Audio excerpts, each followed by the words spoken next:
In the wake of the European Court of Human Rights landmark judgment Bayatian versus Armenia, the Armenian government not only released imprisoned conscientious objectors, but began offering alternative civilian service.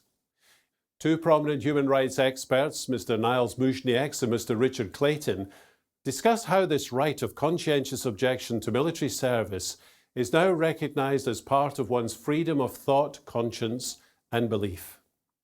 These experts also consider the implications of acknowledging this right in its effect on national security and its need for global recognition.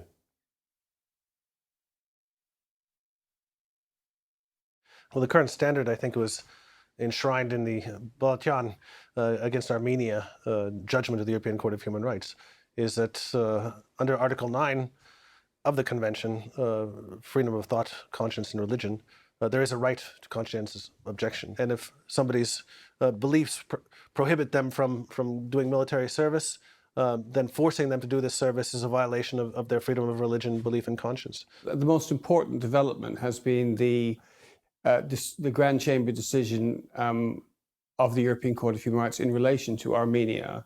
It basically catapulted conscientious objection from being a relatively minor figure in the human rights world to being a much more significant one. Almost every country now recognizes the right to conscientious objection, and there is a consensus on this Europe-wide.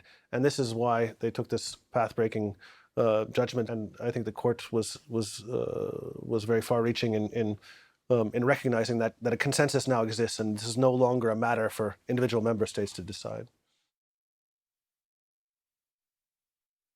Human rights does not harm one's security, but enhances security. I very often hear the argument that implementing human rights is dangerous for security. I think we're seeing this now with the surveillance issues. We saw this with conscientious objection. So I would say that, yes, of course, states have a responsibility to protect the security of their population, but they must do so while upholding human rights, and that there's no contradiction between the two. And ultimately, that issue and how it plays out is decided by balancing the individual's rights against the rights of the community, the interests of the community, and coming to a proportionate balance. Clearly, there has to be scope to reject the invitation to be conscripted. There has to be space to act for an alternative. And that has to be done in a way which provides some protection for people with rights and views. And I think that what we see now is as a dialogue works.